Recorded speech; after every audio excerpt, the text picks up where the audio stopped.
Have you ever received a letter from a stranger without knowing why? A small piece of paper placed neatly in the mailbox among the utility bills and discount flyers, but the content makes the heart flutter. You tighten. I didn't think my life would change because of a letter like that, but it was the beginning of a chain of events that ripped apart the perfect shell of my family life. It was a Monday morning, like any other in small town Vermont. I, Franklin, had risen earlier than the rest of the family, as usual, to brew a pot of coffee and prepare for the busy work week. As a history teacher at the local high school, I usually started my day with the lessons that I had painstakingly prepared the night before. My wife, Selena, and two daughters, Camille and Giselle, were still fast asleep when I walked to the front door to get the paper and check the mail. The mailbox outside the house never held any surprises. Aside from letters from the bank and the occasional postcard from an old friend, everything was quiet and familiar. But that morning, an unmarked white envelope appeared amid the usual pile of papers. In the round handwriting on the surface were just two words: to Franklin. At first, I didn't think much of it. Maybe it was a student apologizing for missing an assignment, or maybe someone in the neighborhood needed help with something. But when I opened the envelope, I realized this wasn't the kind of letter I could just ignore. The letter's content is short but haunting. Selena is not who you think she is. Ask yourself, what is she hiding? Sometimes the truth is right in front of us, but we don't want to see it. I was stunned. Those words were a direct blow to my trust in my wife.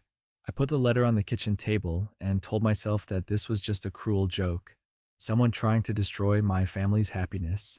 Selena was the woman I'd loved and respected for the past 18 years.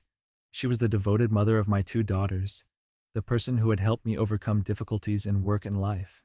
The idea that she was hiding something from me was unacceptable to me. But at the same time, a tiny seed of doubt was planted in my heart, and it quickly took root. I wondered, were Selena's recent business trips longer than usual? Had she started spending more time on her phone, often laughing to herself as she read messages? Or was it all just my imagination, led by an anonymous letter? That morning, I tried to keep things casual. Selena walked into the kitchen and kissed me gently on the cheek before making herself a cup of coffee. She asked about my plans for the day, and I answered vaguely, not daring to mention the strange letter. There was something in her eyes, a glint, a confidence, or maybe a flicker of concern that I couldn't look away from. The day passed in a blur. I lectured on the American Revolution, but my mind was completely unfocused. The letter lingered in my mind like an unsolvable mystery. When I returned home, I found Selena sitting on the sofa with Camille and Giselle, the three of them laughing and watching their favorite TV show. It was the picture of a perfect family, but to me, it seemed like nothing was quite right. That evening, after the kids went to bed, I decided to confront Selena. I put the letter on the table and asked, "Do you know anything about this?" She looked at me, confusion evident on her face. "What are you talking about, Franklin? Who would send this?" I didn't know the answer, but I did know one thing. There was something Selena didn't want me to know. And from that moment on, I began a journey to discover the truth, a journey I never wanted to embark on, but couldn't turn back from. That's how it all began. A letter, a warning, and a seemingly perfect life starting to fall apart. And as I peeled back the layers of secrets, I realized that the truth not only shattered my trust, but also pushed me into a reality I never dared to imagine. Since receiving the anonymous letter, I've tried to keep our family life as normal as possible, but my suspicions have grown. Vermont is a peaceful place, with narrow roads lined with brilliant autumn leaves and cozy cabins nestled in the green mountains. Our town has few notable events beyond the annual community meetings and fairs, so the letter was like a drop of water that stirred the still waters of life. I am a history teacher, a job I love. Every day, I inspire my students with stories of freedom struggles, of courageous decisions that changed a nation. But now, I feel like I am lost in my own story, not knowing who is the hero and who is the traitor. In the days after the letter, I began to notice details that I had not noticed before. Selena still maintained the perfect appearance of a devoted wife and mother. Every morning, she prepared breakfast for the family before driving the children to school, then headed to her real estate office. Selena was a talented broker who knew how to please even the most demanding clients. But now, when I looked at her, I couldn't help but wonder, was her calm and confident demeanor a cover for a secret? One night, while cleaning up after a family dinner, I noticed Selena had left her phone on the counter. I had never been one to check other people's phones, but the urge from the anonymous note was too much to resist. I picked up the phone, but as soon as the screen lit up, I realized she had set a password. Selena had never used a password before. I put the phone back down, but my insides felt like they were on fire. It felt like I had opened a door I wasn't ready to face and what might be behind it. In the days that followed, Selena didn't seem to notice the change in me. She still smiled when we sat together watching TV, and still hugged me every night before bed. But to me, her every action now had a new meaning. I thought back to the times Selena had gone on business trips without telling me. One time, she said she needed to visit a potential client in Boston, and I didn't think much of it. Boston was only a few hours away, and her job required her to travel sometimes. But was she really there for work or for something else? To clarify, I started paying attention to Selena's schedule. I noticed how she always left the house on time, but sometimes came back later than expected. I wondered if she was meeting someone or if I was just being led by an invisible fear. My mind was haunted by the possibilities. I even searched my memory of family gatherings, of Selena's friends praising her as a strong, independent, and attractive woman. Had one of those friends seen something I hadn't? Or were they part of the mystery too? One evening, while Selena was reading in the living room, I tried to pull her into a conversation. Selena, do you ever feel like we're so busy that we forget how to connect with each other? She looked up, slightly surprised by my question. What do you mean? She asked, her voice still gentle. It's just, sometimes I feel like I don't really understand you. Do you ever feel that way? Selena put down her book, smiled, and placed her hand on mine. Franklin, you are the person I trust most in the world. If I have something to share, you will be the first person I tell. Her answer was like a sedative, but it didn't completely dispel the anxiety in my heart. In the warm light of the living room, Selena's eyes sparkled as if she was hiding a secret. In the days that followed, I was haunted by the thought that I needed to find out the truth, but at the same time, I was terrified of it.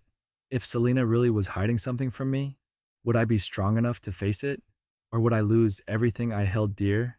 My family, my love, and the sense of security I thought was unbreakable. As I was trying to concentrate on my schoolwork, one of my students asked, Mr. Franklin, you said that history always has a way of repeating itself. Is there any way to change it? The student's innocent question made me think for a long time. Was I going into an inescapable loop? A life that seemed perfect, but in fact had cracks that I had not noticed for a long time? And if so, what could I change? That weekend, I decided to take my family out for a fun-filled day. We went to a farm near Lake Champlain, where Camille and Giselle went to horseback riding, while Selena and I walked on the grass. I wanted to believe that Selena was smiling in the afternoon sun, but something in her eyes made me doubt her. My suspicions grew, and I couldn't sit still. I began to notice every little detail of Selena's behavior. She would leave earlier and stay later than before, sometimes with the excuse of meeting a client or taking care of urgent work. Her busy schedule, which was understandable in the real estate business, now felt like a veil hiding something bigger. One Wednesday evening, when Selena said she had to attend a networking event in a neighboring town, I felt compelled to check it out. After she left, I opened my laptop and started looking for clues. Selena usually uses her personal computer for work, and I never thought to check it. But that night, I decided to break the rule. Opening her computer, I found that her browser history had been cleared, but an email tab was still open. My heart pounded as I saw a string of emails marked priority from someone named Barrett. The content of the emails was unclear, but there were phrases that suggested a personal rather than professional relationship. I can't stop thinking about our last meeting. When can we meet again? I look forward to it. I scrolled down and found an old email thread that was getting more and more intimate. Words like, can't stand the distance, and dreaming of our time together felt like a punch to the gut. When Selena got home around 10 p.m., I was already sitting in the living room, my laptop on the coffee table. She walked in, kicked off her heels, and smiled at me as if everything was fine. "How was your day?" she asked, her tone light as if nothing had happened. I pointed at the laptop. "Selena, can you explain these emails?" The smile on her lips disappeared immediately. Selena stopped, her eyes wide. "Franklin, what are you talking about? Did you invade my privacy?" "Don't talk to me about privacy," I replied, trying to keep my cool. "Who is Barrett, and why are you telling him these things?" Selena looked at me with panic in her eyes, but then she seemed to decide to keep her composure. "You misunderstood.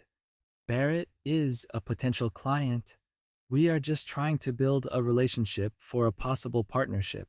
I didn't want to believe her, but part of me still hoped it was all a misunderstanding. "If this was about work, why didn't you tell me in the first place? And why was the email so personal?" She didn't answer. A long silence filled the room. Finally, Selena sighed and sat down in the chair across from me. "Franklin, I think we need to have a serious talk." Her next words turned my world upside down. Selena admitted that Barrett was more than just a client. He was someone she had been seeing for the past few months, and their relationship had gone beyond work. "I don't know how it got this far," Selena said, tears starting to roll down her cheeks. "I never meant to betray you, but I feel lonely, Franklin. You're always so busy, and I feel like we're living parallel lives." Her confession was like a direct blow to my confidence. I had always tried to balance work and family, but it seemed that it was not enough. "So you chose to cheat on me to compensate for your loneliness? That was your solution?" Selena shook her head, more tears falling. "I was wrong, Franklin. I have no excuse for what I did. I just want you to know that I didn't want to destroy our family." I couldn't listen anymore. I got up and walked out of the room, leaving Selena there in tears. I lay in bed that night, staring at the ceiling, my mind racing with questions. How did our 18-year marriage get to this point? What did I do wrong? And could anything be salvaged from this mess? But it didn't stop there. The next day, when I dug deeper into Selena's email, I found letters from other men, not just Barrett. There were names like Calvin and Emerson, and each one had its own story.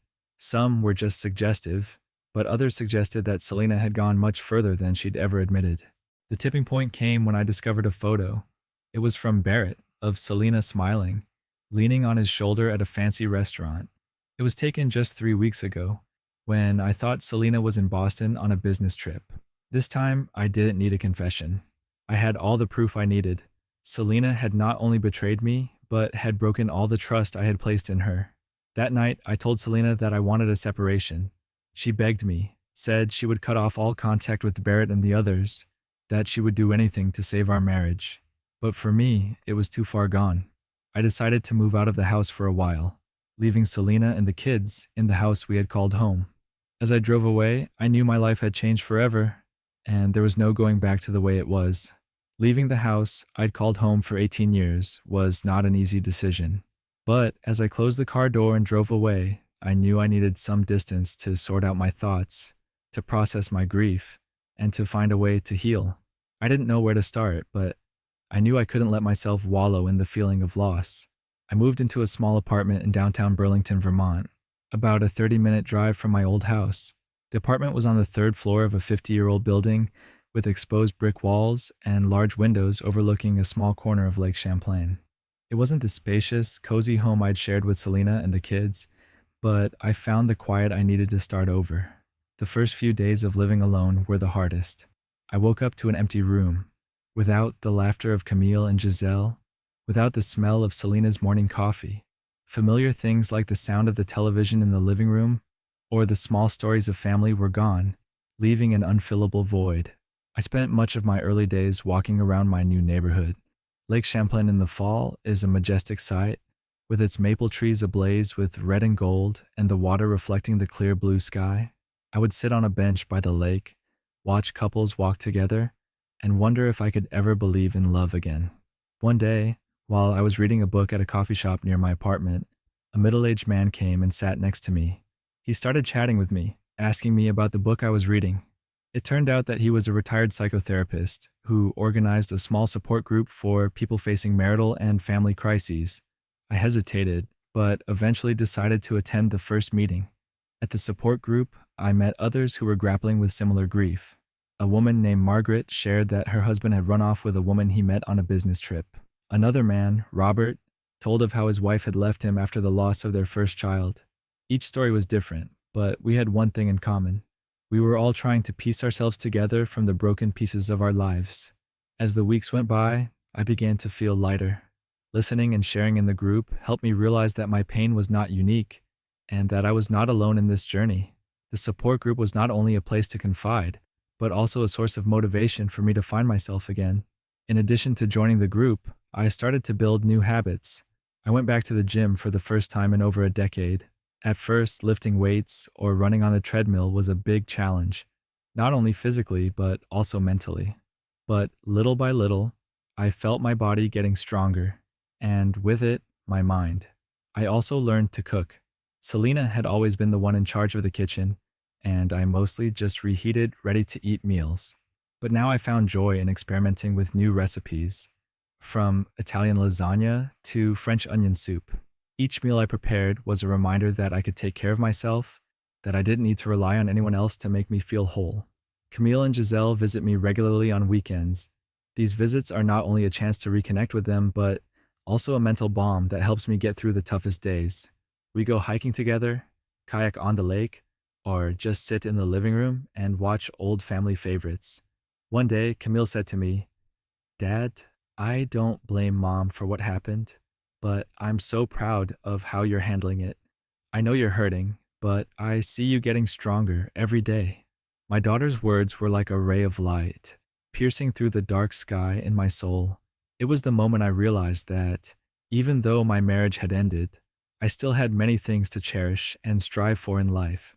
As time went on, I began to open up to the people around me.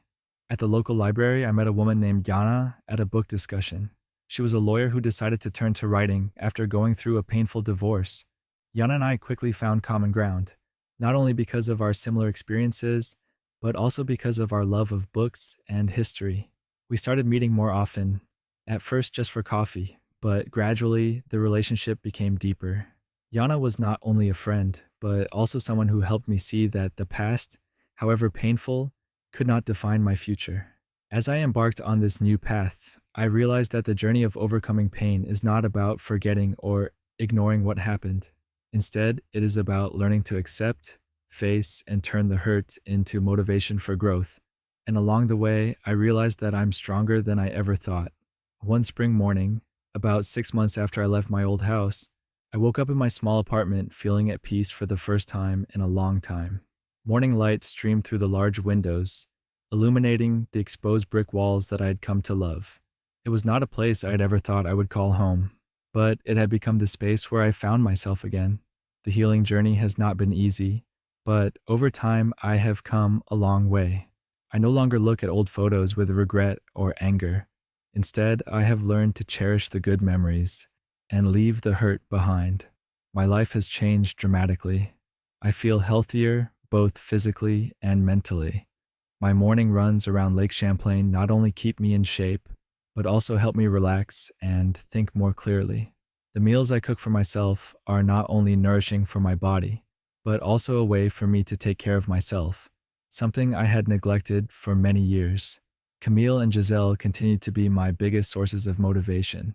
They are not only a reason to keep going, but also a symbol of the love Selena and I once shared, even though it is no longer the same. I maintain a close relationship with them, and we spend a lot of time together, from picnics to evenings, chatting around the fire.